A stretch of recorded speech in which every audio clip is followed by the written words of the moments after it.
Anne of Green Gables. Anne's bringing up is begun. For reasons best known to herself, Marilla did not tell Anne that she was to stay at Green Gables until the next afternoon. During the forenoon, she kept the child busy with various tasks and watched over her with a keen eye while she did them. By noon, she had concluded that Anne was smart and obedient, willing to work and quick to learn. Her most serious shortcoming seemed to be a tendency to fall into daydreams in the middle of a task and forget all about it until such time as she was sharply recalled to earth by a reprimand or a catastrophe. When Anne had finished washing the dinner dishes, she suddenly confronted Marilla with the air and expression of one desperately determined to learn the worst. Her thin little body trembled from head to foot, her face flushed and her eyes dilated until they were almost black. She clasped her hands tightly and said in an imploring voice, "Oh, please, Miss Cuthbert, won't you tell me if you're going to send me away or not? I've tried to be patient all morning, but I really feel that I cannot bear not knowing any longer. It's a dreadful feeling. Please tell me." "You haven't scalded the dishcloth in clean hot water, as I told you to do," said Marilla immovably. "Just go and do it before you ask any more questions, Anne." Anne went and attended to the dishcloth. Then she returned to Marilla and fastened imploring eyes on the latter's face.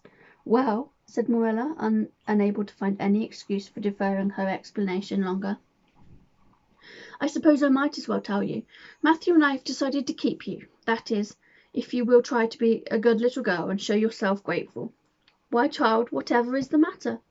"I'm crying," said Anne in a tone of bewilderment. "I can't think why. I'm glad as glad can be. Oh, glad doesn't seem the right word at all. I was glad about the White Way and the cherry blossoms. But this! Oh, it's something more than glad. I'm so happy.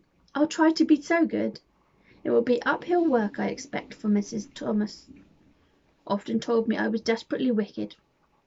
However, I'll do my very best. But can you tell me why I'm crying?"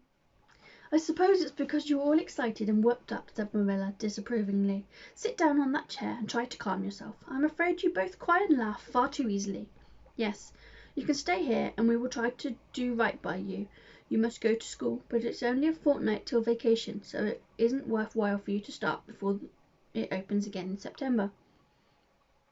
"What am I to call you?" asked Anne. "Shall I always say Miss Cuthbert? Can I call you Aunt Marilla?" "No. You'll call me just plain Marilla. I'm not used to being called Miss Cuthbert, and it would make me nervous." "It sounds awfully disrespectful to just say Marilla," protested Anne. "I guess there'll be nothing disrespectful in it if you're careful to speak respectfully. Everybody, young and old, in Avonlea calls me Marilla except the minister. He says Miss Cuthbert when he thinks of it." "I'd love to call you Aunt Marilla," said Anne wistfully. "I've never had an aunt or any relation at all, not even a grandmother. It would make me feel as if I really belonged to you. Can't I call you Aunt Marilla?" "No, I'm not your aunt, and I don't believe in calling people names that don't belong to them." "But we could imagine you were my aunt." "I couldn't," said Marilla grimly. "Do you never imagine things different from what they really are?" asked Anne, wide-eyed. "No." "Oh," Anne drew a long breath. "Oh, Miss Marilla, how much you miss!" "I don't believe in imagining things different from what they really are," retorted Marilla. "When the Lord puts us in certain circumstances, he doesn't mean for us to imagine them away. And that reminds me. Go into the sitting-room, Anne. Be sure your feet are clean, and don't let any flies in. And bring out the illustrated card that's on the mantelpiece. The Lord's Prayer is on it, and you'll devote your spare time this afternoon to learning it off by heart. There's to be no more of such praying as I heard last night." "I suppose I was very awkward," said Anne apologetically. "But then, you see, I'd never had any practice. You couldn't really expect a person to pray very well the first time she tried, could you? I thought out a splendid prayer after I went to bed, just as I promised you I would. It was nearly as long as a minister's, and so poetical. But would you believe it? I couldn't remember one word when I woke up this morning. And I'm afraid I'll never be able to think out another one as good. Somehow, things never are so good when they're thought out a second time. Have you ever noticed that? Here is something for you to notice, Anne. When I tell you to do a thing, I want you to obey me at once and not stand stock still and discourse about it. Just go and do as I bid you. Anne promptly departed from the sitting-room across the hall. She failed to return after waiting 10 minutes. Marilla laid down her knitting and marched after her with a grim expression. She found Anne standing motionless before a picture hanging on the wall between the two windows, with her eyes astar with dreams. The white and green light strained through apple trees, and clustering vines outside fell over the ramped little figure with a half-unearthly radiance. "Anne, whatever are you thinking of?" demanded Marilla sharply. Anne came back to earth with a start. "That," she said, pointing to the picture, a rather vivid chromo entitled "Christ Blessing Little Children. And I was just imagining I was one of them, that I was a little girl in the blue dress, standing off by herself in the corner, as if she didn't belong to anybody, like me. She looks lonely and sad, don't you think? I guess she hadn't any father or mother of her own, but she wanted to be blessed too. So she just crept shyly up onto the outside of the crowd, hoping nobody would notice her, except him. I'm sure I know just how she felt. Her heart must have beat, and her hands must have got cold, like mine did when I asked you if I could stay. She was afraid he mightn't notice her, but it's likely he did, don't you think? I've been trying to imagine it all out, her edging a little nearer all the time until she was quite close to him, and then he would look at her and put his hand on her, and oh, such a thrill of joy as would run over her. But I wish the artist hadn't painted him so sorrowful looking. All his pictures are like that, if you've noticed, but I don't believe he could really have looked so sad, or the children would have been afraid of him." "Anne," said Marilla, wondering why she had not broken into this speech long before, "you shouldn't talk that way. It's irreverent, positively irreverent." Anne's eyes marveled. "Why, I feel just as reverent as could be. I'm sure I didn't mean to be irreverent. Well, I don't suppose you did, but it doesn't sound right to talk so familiarly about such things. And another thing, Anne, when I send you after something, you're to bring it at once and not fall into mooning and imagining before pictures. Remember that. Take that card and come right to the kitchen. Now sit down in the corner and learn that prayer off by heart." Anne set the card up against the jugful of apple blossoms she had brought in to decorate the dining table. Marilla had eyed that decoration askance, but had said nothing, propped her chin on her hands and fell to studying it intensely for several silent minutes. "I like this," she announced at length. "It's beautiful. I've heard it before.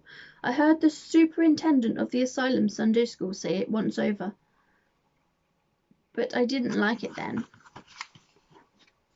He had such a cracked voice, and he prayed it so mournfully. I really felt sure he thought praying was a disagreeable duty. This isn't poetry, but it makes me feel just the same way poetry does. Our Father, who art in heaven, hallowed be thy name. That is just like a line of music. Oh, I'm so glad you thought of making me learn this, Miss Marilla." "Well, learn it and hold your tongue," said Marilla shortly. Anne tipped the vase of apple blossoms near enough to bestow a soft kiss on a pink-cupped bud, and then studied diligently for some moments longer. "Marilla," she demanded presently, "do you think that I shall ever have a bosom friend in Avonlea?" "A what kind of friend?" "A bosom friend, an intimate friend, you know, a really kindred spirit to whom I can confide my inmost soul. I've dreamed of meeting her all my life. I never really supposed I would, but so many of my loveliest dreams have come true all at once that perhaps this one will too. Do you think it's possible? Diana Barry lives over at Orchard Slope, and she's about your age. She's a very nice little girl, and perhaps she will be a playmate for you when she comes home.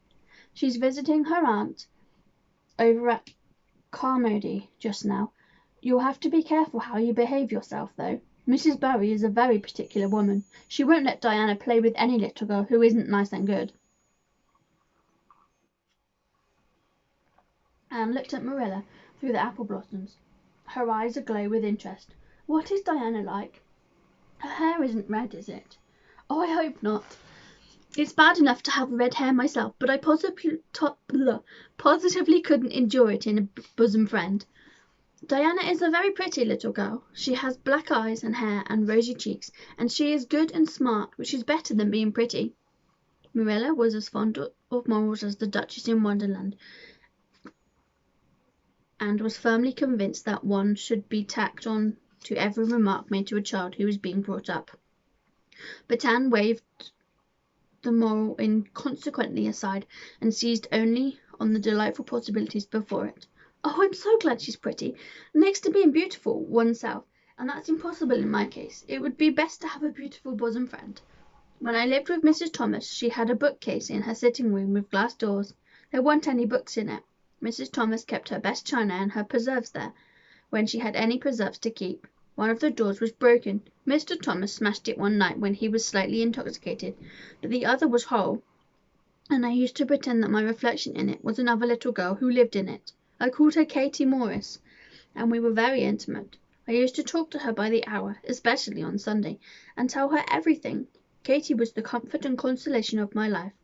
We used to pretend that the bookcase was enchanted, and that if I only knew the spell I could open the door and step right into the room where Katie Morris lived, instead of into Mrs. Thomas's shelves of preserves and china. And then Katie Morris would have taken me by the hand and led me out into a wonderful place, all flowers and sunshine and fairies, and we would have lived there happily forever after. When I went to live with Mrs. Hammond, it just broke my heart to leave Katie Morris. She felt it dreadfully too. I know she did, for she was crying when she kissed me good-bye through the bookcase door. There was no bookcase at Mrs. Hammond's, but just up the river a little way from the house there was a long green little valley, and the loveliest echo lived there. It echoed back every word you said, even if you didn't talk a bit loud. So I imagined that it was a little girl called Violetta, and we were great friends, and I loved her almost as well as I loved Katie Morris. Not quite, but almost, you know. The night before I went to the asylum, I said good-bye to Violetta, and oh, her good-bye came back to me in such sad, sad tones. I had become so attached to her that I hadn't the heart to imagine a bosom friend at the asylum, even if there had been any scope for imagination there. "I think it's just as well there wasn't," said Marilla drearily. "I don't approve of such going-ons. You seem to half believe your own imaginations. It will be well for you to have a real-life friend to put such nonsense out of your head. But don't let Mrs. Barry hear you talking about your Katie Morrises and your Violettas, or she'll think you tell stories." "Oh, I won't. I couldn't talk of them to everybody. Their memories are too sacred for that. But I thought I'd like to have you know about them. Oh, look, here's a big bee just tumbled out of an apple blossom. Just think what a lovely place to live, in an apple blossom. Fancy going to sleep in it when the wind was rocking it. If I wasn't a human girl, I'd think I'd like to be a bee and live amongst the flowers." "Yesterday you wanted to be a seagull," sniffed Marilla. "I think you are very fickle-minded. I told you to learn that prayer and not talk, but it seems impossible for you to stop talking if you've got anybody that will listen to you. So go up to your room and learn it." "Oh, I know it pretty nearly all now, but just the last line." "Well, never mind. Do as I tell you. Go to your room and finish learning it well, and stay there until I call you down to help me get tea." "No, you don't. Can I take the apple blossoms with me for company?" pleaded Anne. "No, you don't want your room cluttered up with flowers. You should have left them there on the tree in the first place." "I did feel a little that way too," said Anne. "I kind of felt I shouldn't shorten their lovely lives by picking them. I wouldn't want to be picked if I were an apple blossom. But the temptation was irresistible." "What do you do when you meet with an irresistible temptation?" "Anne, did you hear me tell you to go to your room?" Anne sighed, retreated to the east gable, and sat down in a chair by the window. "There, I know this prayer. I learned that last sentence coming upstairs. Now I'm going to imagine things into this room so that they'll always stay imagined. The floor is covered with white velvet carpet, with pink roses all over it, and there are pink silk curtains at the windows. The walls are hung with gold and silver brocade tapestry. The furniture is mahogany. I never saw any mahogany, but it does sound so luxurious. This is a couch all heaped with gorgeous silken cushions, pink and blue and crimson and gold, and I'm reclining gracefully on it. I can see my reflection in that splendid big mirror hanging on the wall. I am tall and regal, clad in a gown of trailing white lace, with a pearl cross on my breast and pearls in my hair. My hair is of midnight darkness, and my skin is a clear ivory paler. My name is the Lady Cordelia Fitzgerald. No, it isn't. I can't make that seem real. She danced up to the little looking-glass and peered into it. Her pointed, freckled face and solemn grey eyes peered back at her. "You're only Anne of Green Gables," she said earnestly, "and I see you just as you are looking now whenever I try to imagine I'm the Lady Cordelia. But it's a million times nicer to be Anne of Green Gables than Anne of Nowhere in particular, isn't it?" She bent forward, kissed her reflection affectionately, and betook herself to the open window. "Dear Snow Queen, good afternoon, and good afternoon, dear birches down in the hollow, and good afternoon, dear grey house up on the hill. I wonder if Diana is to be my bosom friend. I hope she will, and I shall love her very much. But I must never forget Katie Morris and Violetta. They would feel so hurt if I did, and I'd hate to hurt anybody's feelings, even a little bookcase girls or little echo girls. I must be careful to remember them and send them a kiss every day. I can see my reflection in that splendid big mirror hanging on the wall. I am tall and regal, clad in a gown of trailing white lace." Anne blew a couple of airy kisses from her fingertips past the cherry blossoms, and then with her chin in her hands drifted luxuriously out on a sea of daydreams.